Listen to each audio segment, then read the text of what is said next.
नमस्कार दोस्तों, स्वागत है आप लोगों का रोशन से स्टडी पॉइंट पे। और आज की इस वीडियो में हम देखने वाले हैं 12th क्लास हिस्ट्री का जो 10th चैप्टर है जिसका नाम है उपनिवेशवाद और देहात। सो दोस्तों, इस चैप्टर के ऊपर मैं आप लोगों को 2 वीडियो ऑलरेडी प्रोवाइड करा चुका हूं। तो आप लोगों ने अगर उन दोनों वीडियो को नहीं देखा है तो वीडियो को जरूर देख ली। वीडियो का लिंक आपको डिस्क्रिप्शन बॉक्स में मिल जाएगा। तो आज की इस वीडियो में हम टॉपिक की बात करने वाले हैं जो कि आपके इस चैप्टर का सबसे ज्यादा इंपॉर्टेंट टॉपिक है। टॉपिक का नाम है कुदाल और हल। कैसा लगा टॉपिक का नाम सुन के? कुछ अजीब सा लग रहा है ना, कुदाल और हल। एनसीईआरटी का टॉपिक है, आप एनसीईआरटी में इस टॉपिक को देख भी सकते हैं। दोस्तों, अगर आप एनसीईआरटी बुक के पेज नंबर 266 पे जाएंगे, टॉपिक नंबर है 2, ठीक है, वहां पे आपको ये टॉपिक देखने को मिल जाएगा।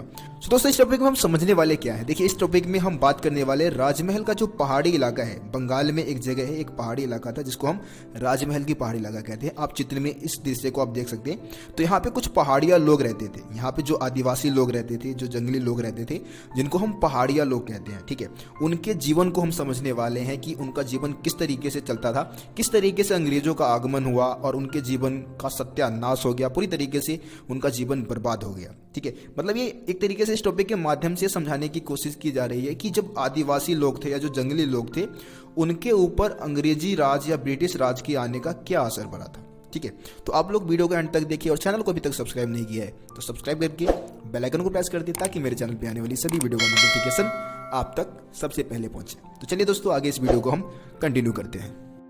तो दोस्तों, सबसे पहले हम बात करते हैं कि राजमहल के पहाड़ी इलाके में, मतलब जो राजमहल का जो पहाड़ी इलाका था, वहाँ पे जो पहाड़िया लोग रहते थे उनकी जीवन की क्या विशेषताएं थी। देखिए दोस्तों, ये पहाड़ी लोग क्या करते थे, ये झूम खेती करते थे। आप लोगों को अगर झूम खेती का मतलब पता नहीं होगा तो मैं आपको बता देना चाहूँगा। झूम खेती उस खेती को कहते हैं जो कि एक जगह टिक के नहीं किया जाता है ना। हर एक सीजन में अलग अलग जगह पे जाके झूम खेती करते हैं, मतलब इसको घुमंतुर खेती भी कहते हैं। घूम घूम के आप अलग अलग जगह पे जाके खेती करते हैं। तो पहाड़ी लोग क्या करते थे, झूम खेती करते थे। इसके अलावा खेती करने के लिए कुदाल का इस्तेमाल करते थे, हल का इस्तेमाल नहीं करते थे। कुदाल आप समझते होंगे, यहाँ पे आपको चित्र में कुदाल दिखाया भी जा रहे हैं। तो कुदाल का इस्तेमाल खेती करने के लिए किया करते थे। इसके अलावा खाने के लिए महुए का फूल इकट्ठा करते थे। महुआ आप समझते होंगे, है ना। जो भी गांव ग्रामीण इलाके से जो लोग हैं वो महुआ के वृक्ष को आसानी से समझ सकते हैं। इसके अलावा ये क्या करते थे, काठ कोयला बनाने के लिए लकड़ियाँ इकट्ठी करते थे। इसके अलावा पेड़ पौधे के नीचे, मतलब जो भी वृक्ष है, वृक्ष के नीचे जो भी छोटे मोटे घास उग जाते थे उनके पशु के लिए चारा बन जाया करता था। इसके अलावा ये क्या करते थे, इमली के पेड़ के नीचे झोपड़ी बना के रहते थे। एक तरीके से अपने कबीले के सभी लोग इमली के पेड़ के नीचे क्या करते थे, झोपड़ी बनाते थे और उसमें रहा करते थे। ठीक है, इसके अलावा ये क्या करते थे, आम के पेड़ के नीचे आराम से सोते थे, आराम किया करते थे। और इनके समुदाय का अपना खुद का एक मुखिया होता था। मुखिया क्या करते थे, इन लोगों के ऊपर नियंत्रण रखते थे। जो भी समस्याएं होती थी उन समस्याओं को निपटाते थे। ठीक है, इसके अलावा कई बार ये देखा गया कि पहाड़िया लोग क्या करते थे, ये जो आदिवासी लोग हैं, जंगली लोग हैं, वो क्या करते थे, जो नीचे का जो मैदानी इलाका है, ये तो राजमहल के पहाड़ी के मतलब पहाड़ी वाले इलाके में रहते थे। कई बार ये क्या करते थे, नीचे मैदानी इलाके पे आक्रमण कर दिया करते थे। किसानों का सामान लूट लिया, है ना, उनको मारना पीटना स्टार्ट कर दिया। तो इस तरीके से इनका जीवन चलता था। वैसे विशेषकर अकाल के समय में या जब मतलब इनको खाना की पूर्ति नहीं हो पाती थी, तब ये क्या करते थे, मैदानी इलाकों पे आक्रमण करते थे। अगर कोई जमींदार है, कोई व्यापारी अगर इनके इलाके से होके जाता था तो पहाड़ी लोगों को क्या कर देना होता था, उन लोगों को टैक्स देना होता था, एक कर देना होता था जिसको हम कहते हैं पथ कर। मतलब कि अगर कोई जमींदार पहाड़ी इलाके से होके जा रहे हैं तो पहाड़ी मुखियाओं को या पहाड़ी लोगों को क्या देगा, वो एक टैक्स देगा जिसको हम बोलते हैं पथ कर, रोड टैक्स, है ना। एक तरीके से इलाके से जगह जाने के लिए जो टैक्स वो लेते थे उसको हम बोलते हैं पथ कर। सो दोस्तों, ये तो हो गया पहाड़िया लोग थे उनके जीवन की विशेषताएं। लेकिन आपको पता है कि फिर भारत में सबसे पहले ब्रिटिश राज की जो शुरुआत हुई थी वो बंगाल में हुई थी। और बंगाल में ही सबसे पहले टैक्स एकत्रित करने की जो व्यवस्था थी उसको लागू की गई थी। तो जाहिर सी बात है कि अंग्रेज बंगाल के जितने भी इलाके थे वहाँ पे कहीं ना कहीं स्थायी खेती करवाना चाहते थे। और स्थायी खेती करने के माध्यम से उनको क्या मिल सकता था, ज़्यादा से ज़्यादा टैक्स मिल सकता था। ठीक है, स्थायी खेती अंग्रेज करवाते क्यों थे, एक तो भाई राजस्व ज़्यादा मिल सकता था उनको। इसके अलावा निर्यात करने के लिए, है ना, वस्तुओं का निर्यात आप समझते हैं, ब्रिटेन को निर्यात करने के लिए या दूसरे देशों को वस्तुओं का निर्यात करने के लिए फसल उपलब्ध हो सकता था। इसके अलावा अंग्रेजों का यह मानना था कि एक सुव्यवस्थित समाज की स्थापना करने के लिए, एक अच्छे समाज की स्थापना करने के लिए, एक सभ्य समाज की स्थापना करने के लिए स्थायी खेती जरूरी है। लेकिन अगर हम पहाड़िया लोगों की बात करें तो भाई वो स्थायी खेती करते ही नहीं थे। तो अंग्रेजों को लगा कि भाई ये पहाड़ी लोगों से उनको मतलब कोई मुनाफा नहीं हो सकता है, कोई फायदा हो ही नहीं सकता है, क्योंकि वो झूम खेती करते हैं और एक जगह पे टिक के खेती नहीं करते हैं, स्थायी खेती को महत्व नहीं देते हैं। ठीक है, दोस्तों, अब आपको पता है कि अंग्रेजों को पहाड़ी लोगों से कोई मुनाफा तो होने वाला नहीं था, क्योंकि वो स्थायी खेती नहीं करते थे। तो हुआ क्या कि अंग्रेजों ने पहाड़ी लोगों पर नियंत्रण रखने के लिए कुछ नीतियां अपनाई। तो इस नीति में हम क्या करेंगे, दो नीति की बात कर लेते हैं। सबसे पहले 1770 के दशक की नीति। 1770 के दशक की नीति के अंतर्गत क्या हुआ कि अंग्रेजों ने पहाड़िया लोगों को मारना शुरू कर दिया, उनका शिकार करना शुरू कर दिया, क्रूरतापूर्ण उनकी हत्याएं करनी शुरू कर दी। ठीक है, ये 1770 के दशक की नीति थी। 1780 में क्या हुआ, नीति में परिवर्तन आया। ये 1780 के दशक की अगर नीति की बात करें तो इस समय भागलपुर का एक कलेक्टर था। बिहार बंगाल के बॉर्डर पे भागलपुर एक जिला है। ठीक है, तो भागलपुर का कलेक्टर था जिसका नाम था ऑगस्टस क्लीवलैंड। ऑगस्टस क्लीवलैंड ने पहाड़ी लोगों के जो मुखिया थे उनके सामने प्रस्ताव रखा और उनको कुछ भत्ता देना शुरू कर दिया, यानी कि उनको कुछ पैसे दिए, एक तरह से रिश्वत कह सकते हैं, रिश्वत के रूप में दिए। और उनसे कहा कि वो क्या करे, अपने समुदाय में अनुशासन बना के रखे, अपने लोगों को हद में रखे, उनको सभ्य बनाए और उनसे स्थायी खेती करवाए। ठीक है, ये बात कही।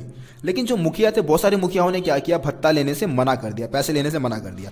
जिन मुखियाओं ने भत्ता लिया, जिन मुखियाओं ने अंग्रेजों से रिश्वत लिया, पैसे लिए, उसको वेतनभोगी मुखिया कहा गया। जिसने वेतन एक तरीके से लिया था उसको वेतनभोगी मुखिया कहा गया और उसको समुदाय से निकाल दिया गया। तो ये तो आपका हो गया, ये दो नीतियां अपनाई थी अंग्रेजों ने पहाड़ी लोगों पर नियंत्रण रखने की, लेकिन ये दोनों ही नीति क्या रही, असफल रही। लेकिन दोस्तों, आपको पता है कि अंग्रेजों को तो भाई किसी तरीके से क्या करना था, मुनाफा कमाना था, है ना। और उनको किसी भी हालत पे स्थायी खेती करवानी थी। राजमहल का जो पहाड़ी इलाका है, जो कि पहाड़ी इलाके का भी आसपास का जो इलाका है, वहाँ पे उनको खेती करवानी थी। ठीक है, तो खेती करवाने के लिए उनको कुछ ऐसे लोग मिले जिनको हम कहते हैं संथाल।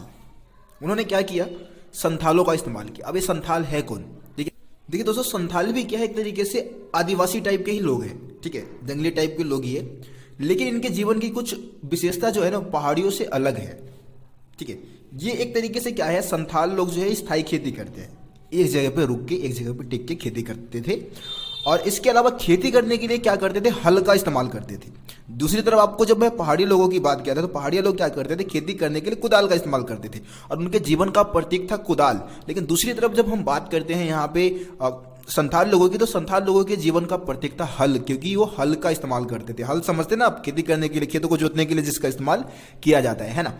अब इसके अलावा संथालों की एक और खास बात ये थी कि ये जमींदारों के साथ, अंग्रेजों के साथ, जो भी साहूकार है, उन सबके साथ लेन देन करने के लिए हमेशा तैयार रहते थे। लेकिन दूसरी तरफ अगर हम पहाड़ी लोगों की बात करें तो इन सबके साथ लेन देन करना पसंद नहीं करते थे। बल्कि अगर पहाड़ी लोग के इलाके में, पहाड़ियों जो राजमहल की पहाड़ी इलाके में अगर कोई बाहरी व्यक्ति आता था ना, तो उसका खुलकर विरोध किया करते थे पहाड़िया लोग। लेकिन संथाल लोग इन सबके साथ हाथ मिला लेते हैं, इन सबके साथ अपना कारोबार करना शुरू कर देते हैं। इसके अलावा ये जो संथाल लोग हैं वो व्यापारिक फसलें उगाते हैं, वाणिज्यिक फसलें, जिनको अंग्रेज लोग बाजार में बेच के काफी ज्यादा मुनाफा कमा सकते थे। तो इस कारण अंग्रेजों को बहुत पसंद आए संथाल लोग। और अंग्रेजों ने क्या किया, धीरे धीरे राजमहल के पहाड़ी का जो नीचे वाला इलाका था वहां पे संथालों को बसाना शुरू कर दिया। और 1832 के आसपास क्या किया, राजमहल की पहाड़ी का जो नीचे वाला इलाका था उसको संथालों की भूमि घोषित कर दी, जिसको कहा गया दामिन ई को। ठीक है, बहुत ही ज्यादा इंपॉर्टेंट शब्द है, कुछ बच्चे शब्द का नाम सुन के अचंभे में रह गए। दामिनी को क्या है, दामिनी को एक ऐसी भूमि है, दामिनी को एक ऐसा जमीन था जो कि संथालों की जमीन थी। अंग्रेजों ने क्या किया था, राजमहल की पहाड़ी का जो नीचे वाला इलाका था उसका भूमि का एक सीमा तय कर दिया था। और उस भूमि को केवल संथाल ही इस्तेमाल कर सकते, जितने भी संथाल थे ना वही इस्तेमाल कर सकते थे। और उसी को हमने क्या बोला, दामिनी को बोला, जो कि राजमहल की पहाड़ी का नीचे वाला जमीन था।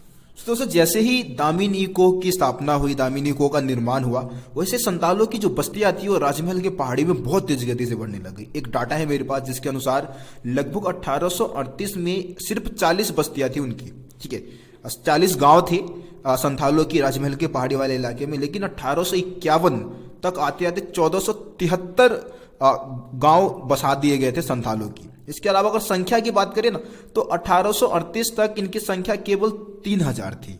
लेकिन 1851 आते आते तक इनकी संख्या लगभग 82,000 हो गई थी। तो आप समझ सकते हैं कि कितनी ज्यादा संख्या में राजमहल की पहाड़ी का जो नीचे वाला इलाका है वहां पे संथालों को बसाया गया था। अब संथालों को करना क्या था कि ये जो राजमहल का नीचे वाला इलाका है, जो दामिनी को वाली जो भूमि है, वहां पे उनको खेती करनी थी, स्थायी खेती करनी थी और आगे अंग्रेजों को क्या करना था, टैक्स देना था। तो इस तरीके से संथालों का जीवन अब चलने वाला था।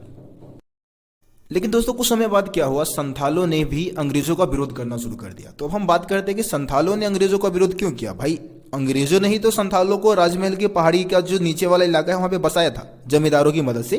ठीक है, जमींदारों की सहायता से वहां पे बसाया गया था। लेकिन संथालों ने अंग्रेजों का विरोध करना शुरू कर दिया, जिसके पीछे बहुत सारे कारण थे। सबसे पहला कारण तो भाई ये था कि संथालों ने जिस जमीन को साफ करके खेती शुरू की थी, उस जमीन पे ब्रिटिश सरकार क्या कर रही थी, बहुत ज्यादा टैक्स लगाती थी।